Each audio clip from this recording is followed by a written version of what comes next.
মানব জমি শস্যক্ষেত্র সর্বদা পবিত্র, কিন্তু যে যাহার কর্মদোষে অপবিত্র হয়।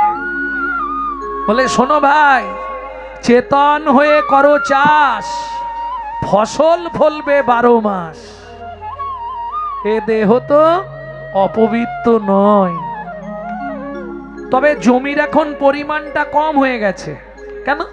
সত্য যুগে জমির মাপ ছিল 21 হাত, তেতা যুগে 14 হাত, দাপরে 7 হাত, বর্তমান কলিতে 3.5 হাত। তাহলে কমে গেছে মাপ। শুধু 14 পুয়ার ভিতর বৃদ্ধি আছে, 14 পুয়া,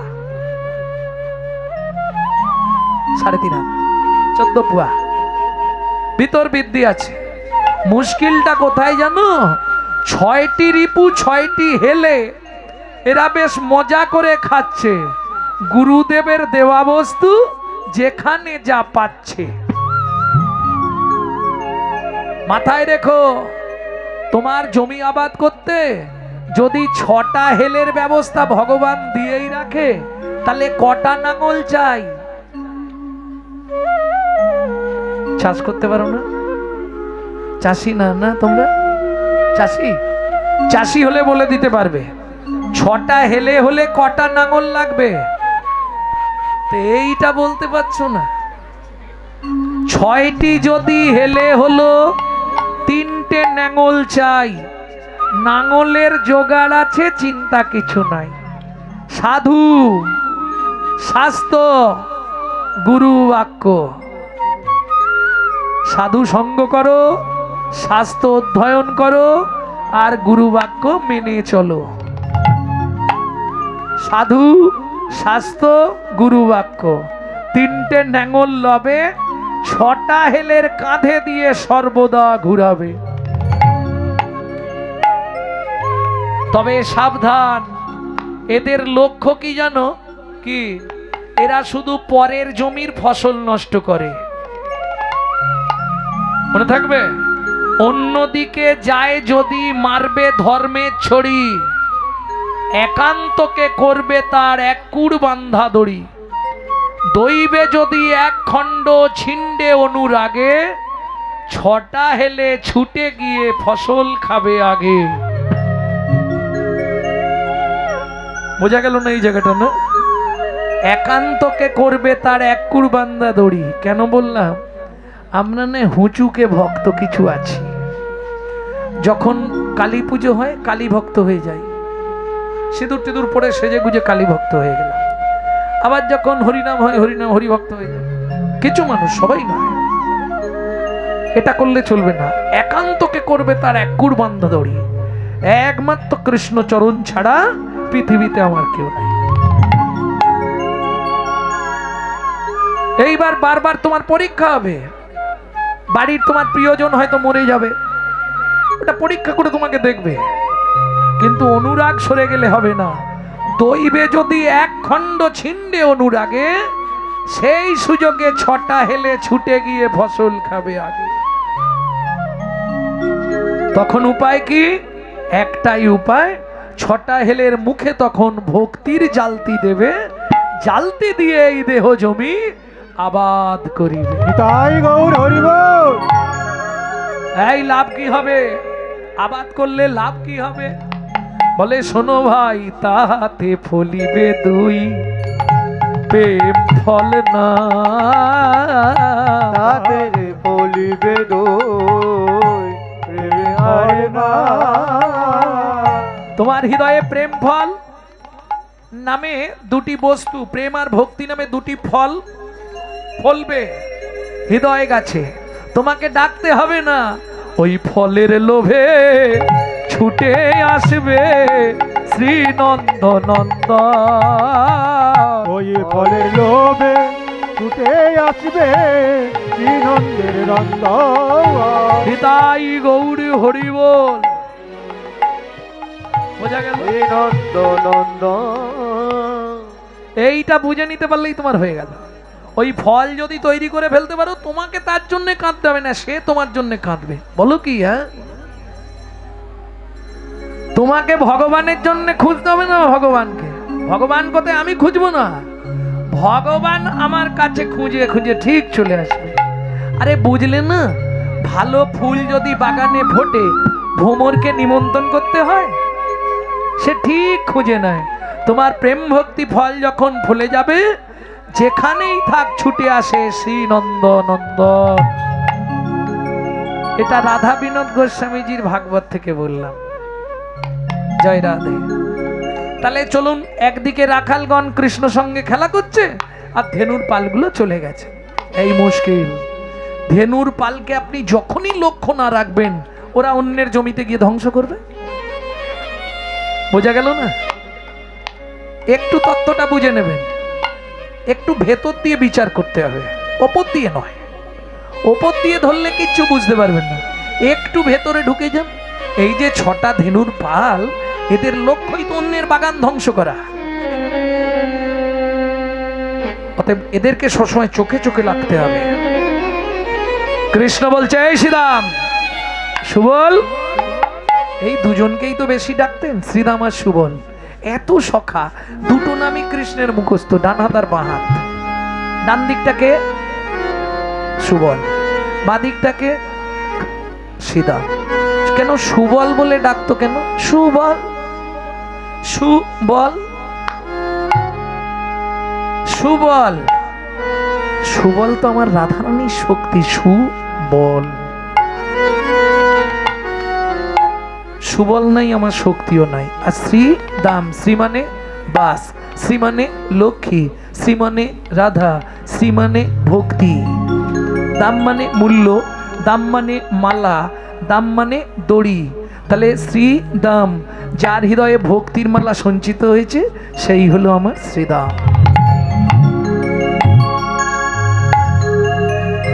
এই শ্রীদাম, বলো ধেনুর পাল কোথায় গেল? তাড়াতাড়ি তোরা দেখ।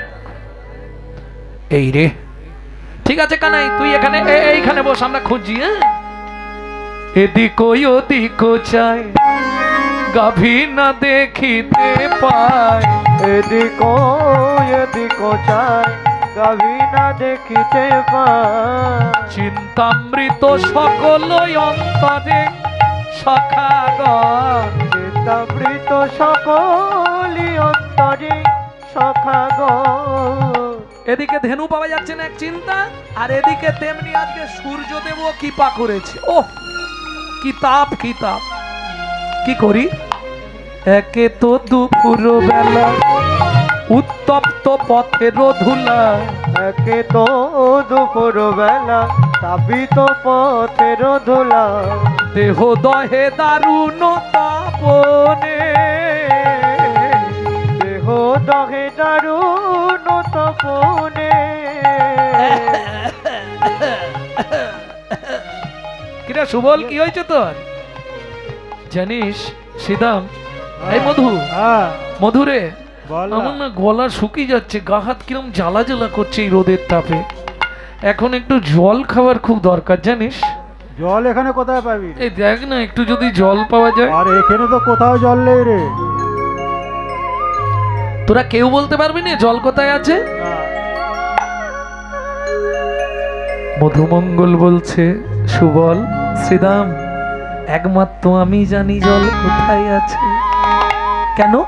আমার বাবা শান্তিপুনি মুনি আমাকে বারবার বলতো, মধু, পৃথিবীতে সব থেকে মিষ্টি জল আছে একটি জায়গায়, যদি কখনো ওই দিকে যাস ওই জায়গার জল খাবি, খুব মিষ্টি জল।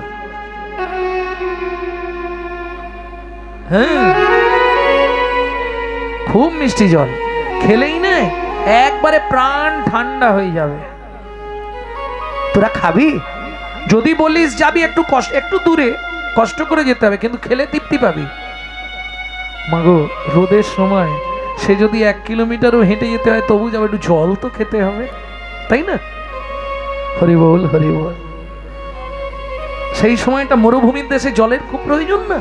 যেমন আপনারা শুনেছেন, ওই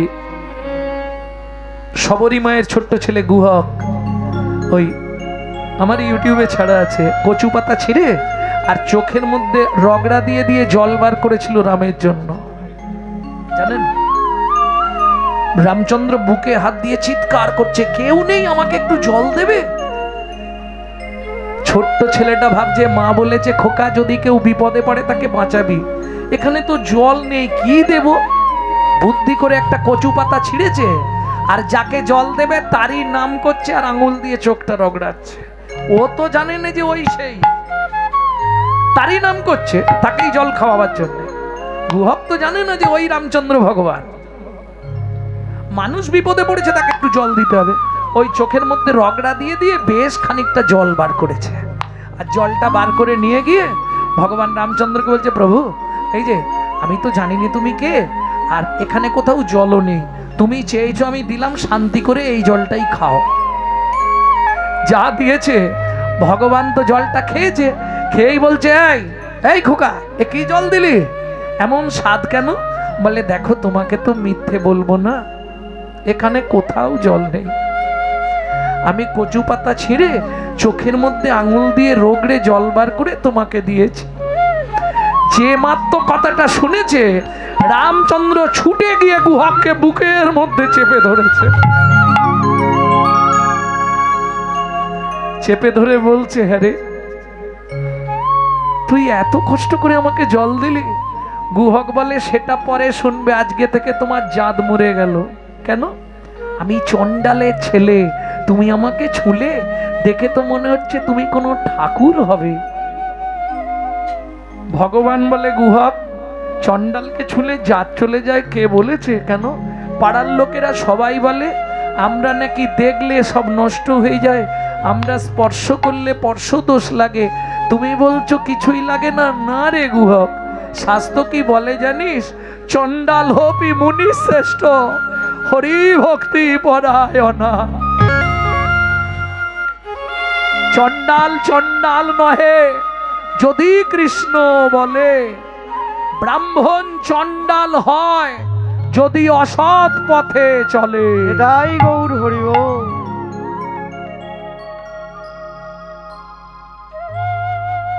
হরি বল। ভগবান বলছে, গুহক গুহক কি তোর নাম গুহক তো? হ্যাঁ, আমার নাম জানিস? আমার নাম রামচন্দ্র। হরি বল হরি বল। বেশ, তাই হবে, তোমার ইচ্ছা পূর্ণ হবে। এইবার বাড়িতে গিয়ে মাকে বলেছে, মা একজনকে জল খাইয়েছি, তার সঙ্গে আমার বন্ধুত্ব হয়েছে। মা বলে, আমাকে একবার দেখাবি খোকা? ও মা, তাকে আনবো কি করে, সে তো সহজে আসবে না, তাহলে তাকে আনতে গেলে আমাকে মিথ্যে কথা বলতে হবে। বলে, কানে ধরে মিথ্যে বলবি, দোষ হবে না। এই শিখিয়ে দিচ্ছি তোমাদের, যদি কখনো কোথাও মিথ্যে কথা বলতে হয় কানে হাতটা দিয়ে দিও। কেন? সবার আগে একজনের কাছে তুমি স্বীকার করে নিলে, তিনি কে? কানে কে আছে? শ্রী গুরু মহারাজ। গুরুদেব আমি মিথ্যে বলছি, তুমি অন্তত ক্ষমা করো। কানে ধরে বলবি। পরের দিন গুহক খেলতে গেছে, সবাইকে বাড়ি পাঠিয়ে দিয়ে বসে আছে। সন্ধ্যা নেমে এসছে, রামচন্দ্র ফিরছে। হ্যাঁ গুহক, বাড়ি যাবি না? কানটা ধরে বলছে, দেখো যাবো কি করে, আমার তো পায়ে লেগেছে, হাঁটতে পারছি না। ভগবান বলে, তাহলে তোকে কাঁধে করে দিয়ে আসবো? গুহক বলে, এইটাই তো চাইছি, তুমি যদি আমাকে কাঁধে করে নিয়ে যাও, তাহলে তুমি যখনই নামাবে তার আগে মাকে ডেকে দেবো, মা তোমায় দেখে নেবে। ভগবান বলে, আমিও তো এটাই চাইছি। সেদিন তুই আমাকে চোখের জল খাইয়েছিস, চোখের জল খাইয়েছি, আজকে যদি ছলে বলে কলে কৌশলে, কলে কৌশলে ও গুহক রে তোকে একবার কাঁধে তুলতে পারি, তোর রাঙা চরণ দুটো বক্ষে ধরবো, বক্ষে ধরবো, আর বক্ষে ধরে কি করব জানিস? আমি নয়নে জলে চরণ ধুয়ায়ে দিব, আমি নয়ন জলে চরণ ধোয়ায়ে দেব, আমি গুহক রে তোর সেদিনের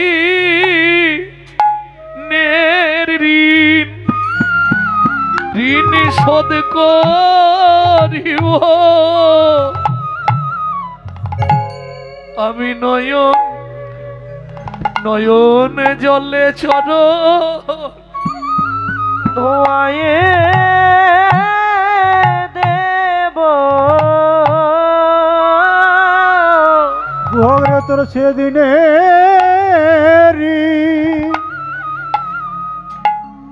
ঋণ শোধ করিব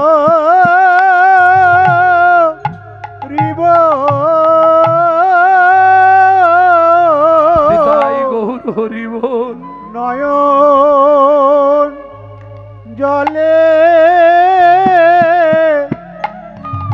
চরণ ধোয়া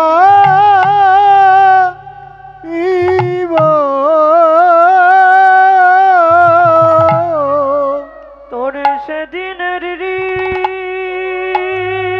তুই আমাকে তোর চোখের জল খাইয়েছিলি তোকে একবার কাঁধে যদি তুলতে পারি আমি শোধ করিব নিতাই গৌর হরি বল রাধে আমি নয়ন জলে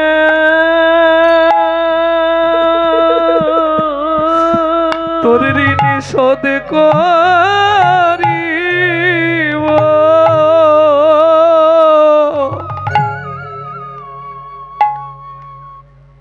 ও গুহক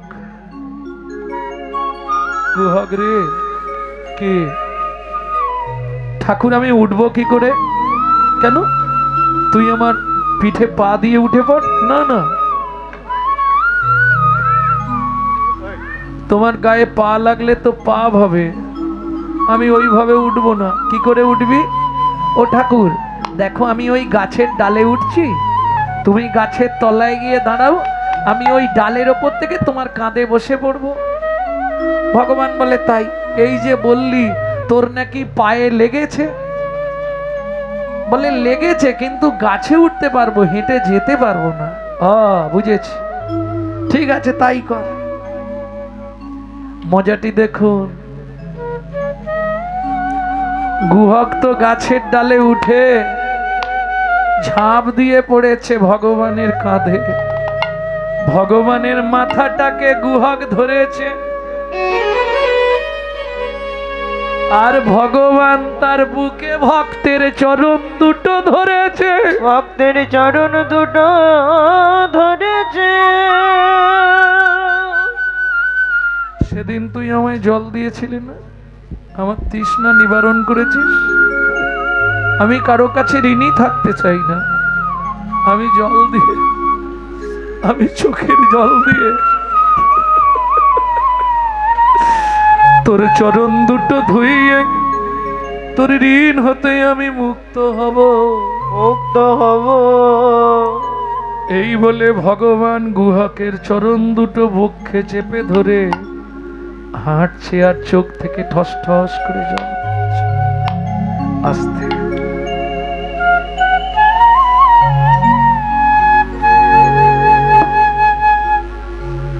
গুহক বলছে ও ঠাকুর ঠাকুর কি আমাকে নাবিয়ে দাও কেন নাবিয়ে দেবো কেন তুমি আমায় বইতে পারছো না আমি বুঝতে পেরেছি তোমার কষ্ট হচ্ছে ওই জন্যে তোমার চোখ থেকে জল পড়ছে গুহক তো ছোট ছেলে ও বুঝতে পারছে না কেন ভগবান কাঁদছে তোমার চোখ থেকে জল আমার পায়ে পড়ছে আমাকে নাবিয়ে দাও আমি বুঝেছি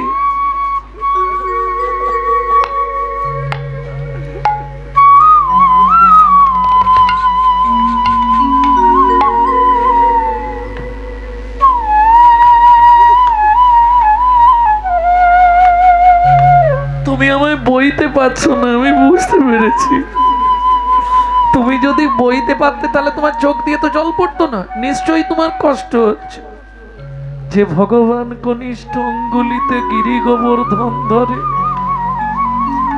যে ভগবান কালী ও নাগকে দমন করে তাকে বলছে তুমি আমায় বইতে পারছো না তোমার কষ্ট লাগছে তোমার ওই নামিয়ে দাও। লাগিছে। ভগবান বলছেন আরে গো, সেদিন তুই আমার জল দিয়ে তৃষ্ণা নিবারণ করেছিলি, আজ তোর চরণে তোর চরণে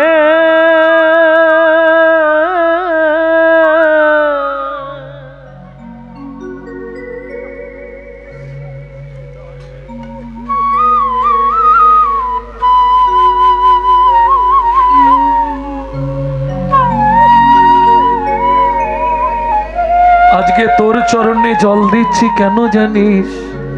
গুহক বলে বলো। ও ভগবান বলো না তুমি কেন এমন করে কাঁদছো? বাচ্চা ছেলে তো বোঝে নে, ভগবানের মাথাটা ধরেছে চেপে, আর ভগবানও বুকে পাটা চেপে ধরেছে। গুহক কাঁদছি কেন শুনবি?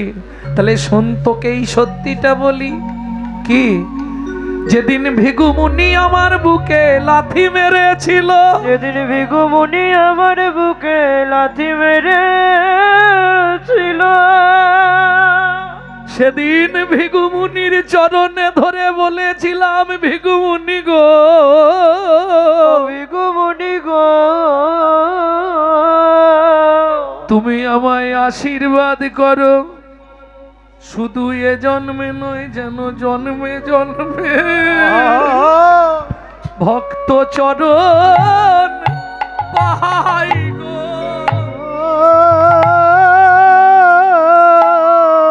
যেন জন্মে জন্মে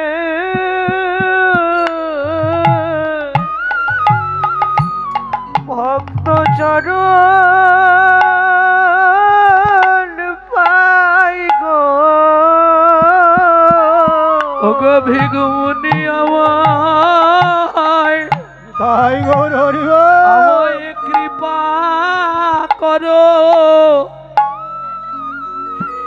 যেন প্রতি জন্মে ভক্ত ভক্তের চরণ পাই গো। ভিগুমুনি আমার তাই গৌর হরিব কৃপা করো, যেন জন্মে জন্মে ভক্ত চরণ পাই গো। সেদিন ভিগুমুনি আমায় আশীর্বাদ করে বলেছিল, চিন্তা নেই, তুমি প্রতি জন্মে একবার করে ভক্তের চরণ পাবে। ও গুহক, সত্য যুগে ভিগুমুনি ভক্ত চরণ দিল, তেতা যুগে তুই চরণ দিলি। গুহক রে, কাঁদছি কেন জানিস?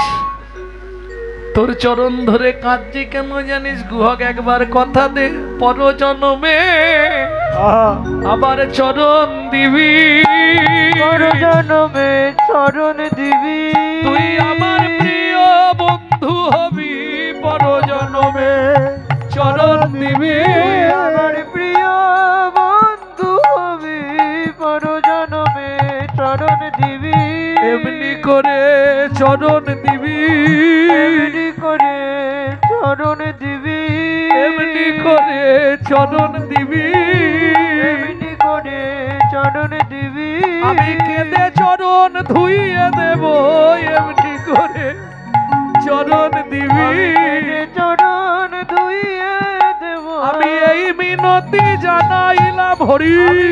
চরণ ধুইয়ে দেব, এই মিনতি জানাইলাম, আমি কেঁদে চরণ ধুয়াইয়ে দেব,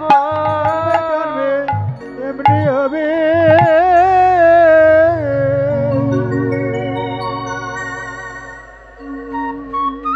আরে মধু, এই মধু, কোন জায়গায় গেলে ভালো জল আছে বলতো, সেইখানেই আমরা জল খেতে যাব।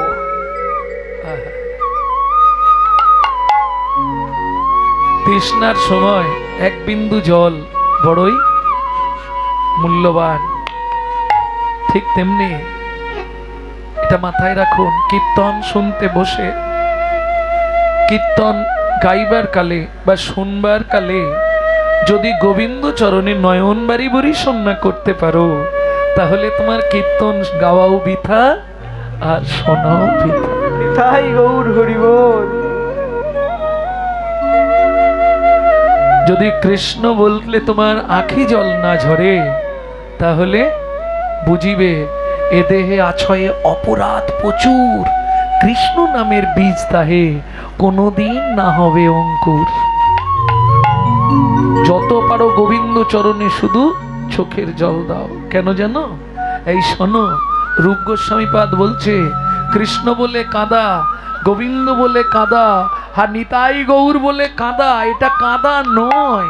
তবে এই যে কাঁদা নয় গোবিন্দ বাধা, গোবিন্দ বাধা, কাঁদা নয় গোবিন্দ বাধা, কাদা নয় গোবিন্দ যত কাঁদবে তত নিকট হবে, কাঁদা নয় গোবিন্দ যত বাধা। কাঁদবে তত নিকট হবে, আমার ভক্ত বাৎসল শ্রী গোবিন্দ হরি হরি। তত নিকট হবে, ভক্তবাঞ্ছা শ্রী গোবিন্দ, যত কাঁদবে তত নিকট হবে, কাদা নয় গোবিন্দ বাধা। কাদা নয় গোবিন্দ বাধা।